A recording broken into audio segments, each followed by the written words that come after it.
Monica Yuda. Di video kali ini aku mau cerita pengalaman aku mau sharing pengalaman aku selama aku tinggal di Qatar. Yang kebanyakan orang bilang, wah enak ya tinggal di luar negeri, enak ya tinggal di Qatar gitu. Dan semuanya itu belum tentu semuanya enak ya. Padahal nih ya, aku mau cerita mengenai hal-hal yang gak enak menurut aku selama aku tinggal di Qatar. Jadi hal apa sih yang gak enak selama aku tinggal di Qatar? Tonton ya video aku sampai habis. Hal yang gak enak tinggal di Qatar, poin pertama adalah cuaca. Jadi semuanya sudah pada tahu ya, kalau di Timur Tengah, khususnya di negara Arab, itu terkenal dengan suhu panasnya yang luar biasa. Dan memang benar sih, di sini kalau pada saat musim panas, suhunya bisa di atas 45 derajat, bahkan sampai 50 derajat pada saat siang hari. Sedangkan pada malam hari pun, panasnya masih di atas 35 derajat. Jadi kebayang dong ya, gimana rasanya pada saat siang dan malam hari gitu. Rasanya tuh gerah banget gitu, dan tidak ada angin sama sekali di sini gitu. Jadi sangat-sangat kering, bahkan kulit wajah, bibir pun pasti akan ngelupas dan kering-kering. Jadi di sini ada dua musim, musim dingin dan musim panas. Musim panas itu mulai bulan Mei sampai dengan bulan September, dan itu puncaknya adalah di bulan Juni, Juli, Agustus. Jadi di mulai bulan Juni itu suhunya sudah di atas 45 derajat. Bahkan puncaknya di bulan Juli bisa sampai 49 atau bahkan 50 derajat. Itu panas banget pada siang hari. Kalau kita keluar rumah atau keluar apartemen pada saat siang hari ataupun malam hari itu berasa seperti kayak membuka oven gitu. Panas banget gitu, karena selain itu juga tidak ada angin di sini, sama sekali tidak ada angin gitu. Jadi benar-benar udaranya itu panas banget gitu. Dan pekerja-pekerja yang outdoor pun juga di sini kalau pada saat musim panas gitu, di sini tidak boleh bekerja di area luar. Jadi di sini ada larangan dari pemerintah untuk pekerja yang bekerja di area outdoor untuk tidak bekerja pada saat siang hari, mulai dari jam 10 pagi sampai dengan jam 4 sore pada saat musim panas gitu. Jangan deh ke Qatar pada saat musim panas. Jadi kalau kalian kesini sebaiknya sih di bulan Oktober ke atas ya, Oktober, November, Desember, Januari, Februari itu masih enak banget gitu, cuacanya masih cukup dingin. Jadi itu poin pertama yang aku rasakan tinggal di Qatar yang gak enaknya adalah pada saat musim panas, sangat-sangat panas sekali. Kita mau beraktivitas keluar pun juga tidak nyaman gitu, kita mau main-main di playground pun juga tidak nyaman. Jadi alternatifnya kalau kita pengen jalan-jalan pada saat musim panas ya paling ke mall ataupun ke museum. Jadi di area indoor gitu.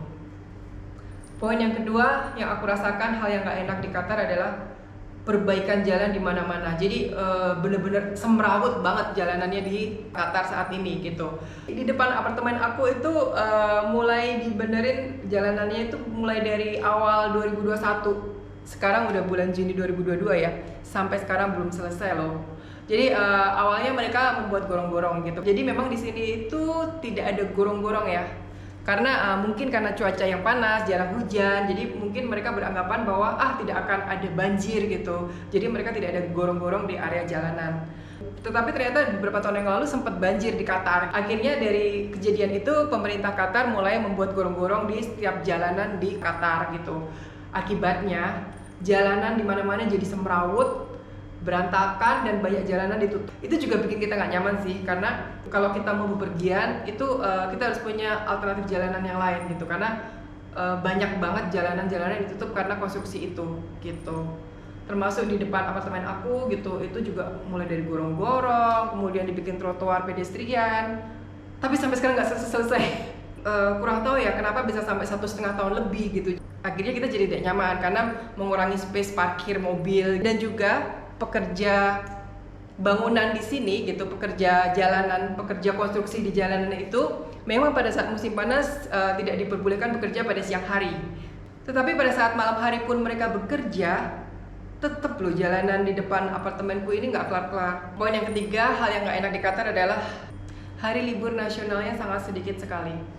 Sangat berbeda dengan yang ada di Indonesia. Di Indonesia itu mungkin bisa banyak kali ya libur nasionalnya gitu, bahkan tiap bulan kayaknya pasti ada deh libur nasional. Dan itu yang paling ditunggu-tunggu tuh kalau kita sebagai pekerja gitu, sebagai karyawan kantoran. ada tanggal merah, kita bisa nyuri-nyuri liburan di awal gitu, long holiday ya gitu. Jadi kita bisa nyuri libur panjang gitu. Di sini nggak bisa, karena di sini memang sangat sedikit sekali libur nasionalnya gitu. Di Qatar itu cuma ada 4 hari libur nasional. Yang pertama adalah National Sport Day, itu di sini libur 1 hari. Kemudian Idul Fitri di sini bisa sampai 10 hari. Ini kalau untuk karyawan pemerintahan ya. Kemudian Idul Adha juga bisa sampai 10 hari ini untuk pegawai pemerintahan. Kemudian yang keempat adalah National Day, itu pada tanggal 18 Desember dan itu hanya 1 hari libur. Jadi kita nggak bisa curi-curi untuk libur vacation gitu. Jadi kalau mau vacation atau kita pulang ke Indonesia, itu paling alternatifnya ya kalau nggak Idul Fitri, Idul Adha, atau libur anak sekolah gitu. Kebanyakan sih libur anak sekolah ya, karena agak lumayan panjang, bisa sampai 1 bulan kita bisa balik ke Indonesia. Pada saat summer ya, di bulan Juni, Juli, karena untuk menghindari cuaca panas itu tadi juga sih gitu. Lalu poin yang keempat yang nggak enak tinggal di Qatar itu nggak ada THR. Di sini nggak ada yang namanya THR gitu. Jadi kalau di Indonesia kan kalau kita bekerja yang ditunggu-tunggu adalah THR, bonus gitu ya. Kalau di sini sama sekali tidak ada THR gitu. Jadi jangan berharap deh yang ingin bekerja di Qatar, jadi kita akan dapat THR kalau nanti Idul Fitri gitu. Tidak, di sini tidak ada THR sama sekali. Jadi di sini tidak ada kebiasaan kita bagi-bagi THR ataupun kita berbelanja baju karena dapat THR. Jadi di sini tidak ada kebiasaan seperti itu gitu, karena di sini memang tidak ada yang namanya THR gitu untuk pekerja ya khususnya. Hey man, can I get a favor? Yeah sure, I know, see you later. Sometimes I just wanna be a hater. Gotta wash down the top 40s with a chaser. Your voice starts feeling like a waiter, scraping my mind against a cheese grater. Before you go, sir, you have to sign a waiver. That's alright, I'm aware of the danger. You wanna get away, you better get in line. Won't go another day of wasting any time. I've got a lot to say, can't hold it in this time. Got no filter, I got no filter. No filter, I got no filter. No filter, I got no filter. No filter, I got no filter. No filter, I got no filter.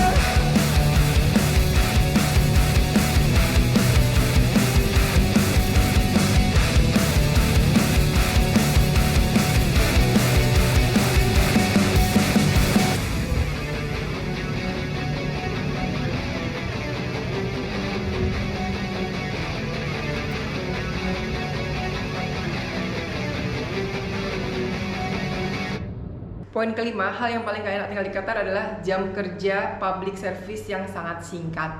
Jadi di sini itu ada dua sesi untuk customer service di area publik. Jadi area public service kayak di rumah sakit, kantor pos ataupun di area publik yang lainnya.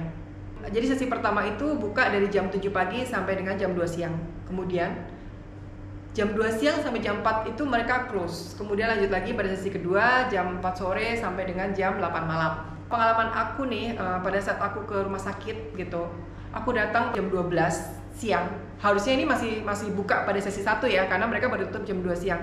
Tetapi pada saat sampai sana sudah tidak dilayani sama sekali. Jadi memang di sini jam public service-nya itu dilayani pada saat pagi-pagi sekali ataupun pada saat sesi kedua pada sore hari gitu. Jadi sebaiknya datang itu memang kalau nggak pagi sekalian, ya udah sore aja sekalian jam 4 sore gitu. Dan kalaupun aku datang udah jam 6 ke atas, padahal itu masih buka ya sesi kedua gitu. Sesi kedua itu buka jam 4 sore sampai dengan jam 8 malam. Aku datang jam 6 sore sudah nggak dilayani juga gitu. Jadi di sini benar-benar memang harus jam-jam pembukaan gitu, jam-jam awal pada saat dibuka gitu. Kita memang harus sudah standby di tempat itu gitu. Jadi ternyata aktivitas mereka tidak sesuai dengan jam operasional yang tertera gitu. Kebayang ya, udah jauh-jauh datang gitu, padahal perkiraannya masih buka nih sampai jam 2 gitu. Ternyata sampai sana ditolak. Nggak bisa sama sekali. Itulah kebiasaan di Indonesia gitu. Jadi kita kayak ya udah sih gitu, masih buka kok, kan masih sampai jam 2 gitu. Ternyata dong sampai di sana sudah jauh-jauh nih ke sana gitu, ditolak. Jadi itulah di sini yang nggak enak adalah jam kerja untuk layanan publik itu sangat singkat. Dan poin yang keenam, hal yang paling nggak enak di Qatar adalah kita nggak bisa bebas ngevlog di area publik. Jadi di sini memang kita tidak boleh membuat video khususnya ya di area umum gitu. Jadi aku pernah bikin video di taman pakai tripod dan ternyata dilihat oleh security dan ditegur dan harus dihentikan saat itu juga gitu. Jadi memang di sini tidak bisa ngevlog sih, tidak bisa bikin video gitu di area publik gitu. Dan juga kalau kita mempublish ataupun mendokumentasikan area publik gitu, jadi kayak misalnya taman atau museum atau mall atau yang lain-lain, kita harus menggunakan kamera dengan alat yang tidak ekstrim ya. Jadi dengan menggunakan kamera yang tidak terlalu mencolok sih gitu. Jadi kesannya jadi kayak diem-diem gitu. Jadi kesannya kayak yang jangan sampai ketahuan security gitu. Dan juga di sini juga tidak boleh kita mendokumentasikan atau membuat video police office ya, kantor polisi gitu, government building gitu, pemerintahan gitu. Itu juga tidak boleh sih. Dan kemudian juga kita tidak boleh menggunakan drone sama sekali di sini. Jadi kalau kita punya drone, kita mau pakai di sini percuma karena itu pasti dilarang dan nggak boleh gitu.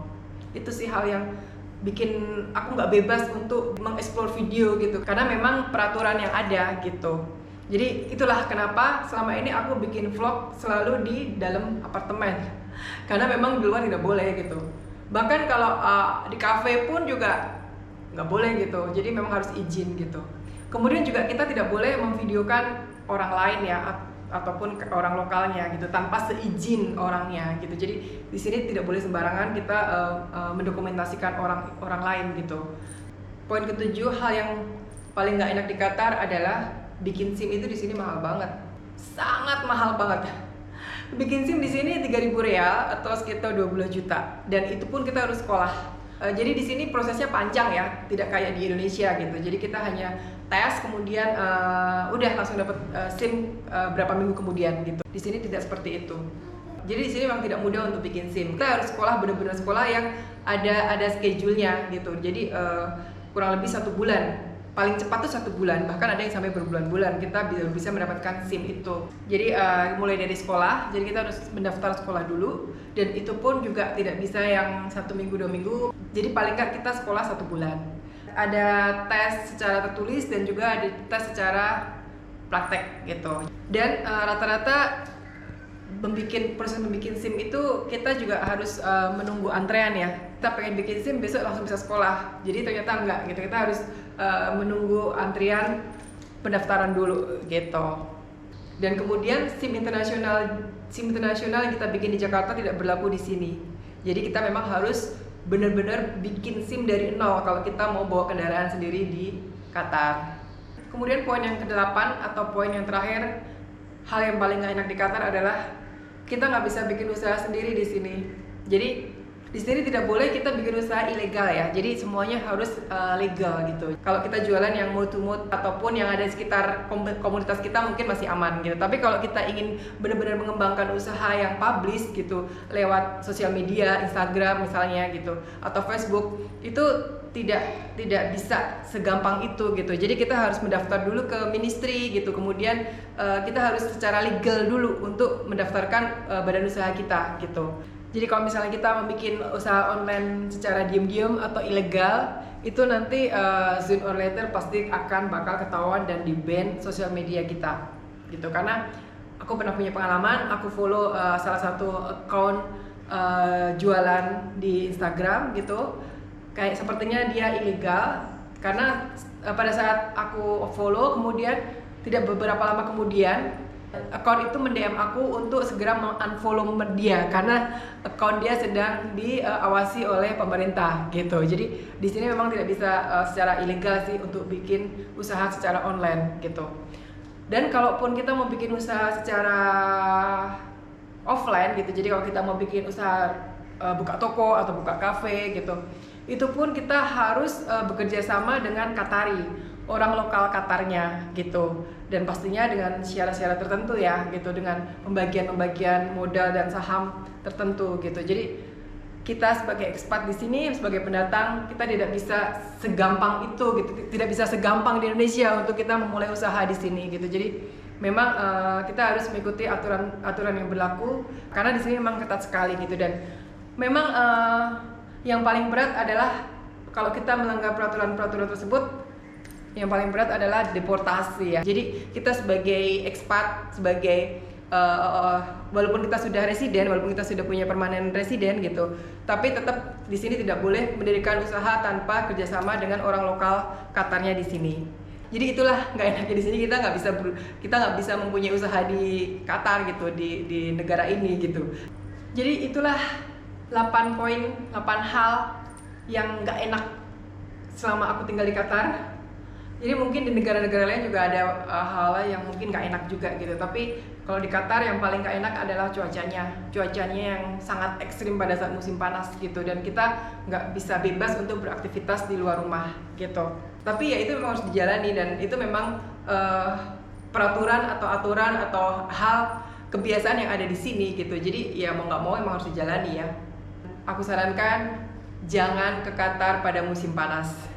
Jangan ke Qatar pada bulan Mei sampai dengan bulan September, karena di sini sangat panas banget. Jadi kalau kalian mau jalan-jalan ke Qatar, sebaiknya di akhir tahun gitu, di sekitar November sampai Februari, akhir dan awal tahun itu musim yang paling enak untuk jalan-jalan di Qatar gitu. Karena kalau musim panas sangat tidak nyaman untuk kita berjalan-jalan, apalagi di sini banyak outdoor, banyak area outdoor yang bagus. Jadi kita tidak nyaman untuk jalan-jalan di area outdoor tersebut pada saat musim panas. Oke, terima kasih sudah menonton video aku. Semoga video ini bisa memberikan pengalaman gitu, memberikan hal-hal yang positif gitu, hal-hal lain yang mungkin kalian belum tahu sebelumnya. Dan sampai ketemu lagi di video aku berikutnya. Jangan lupa like, comment, dan subscribe video channel aku di Wenika Yuda. Oke, see you next video, bye.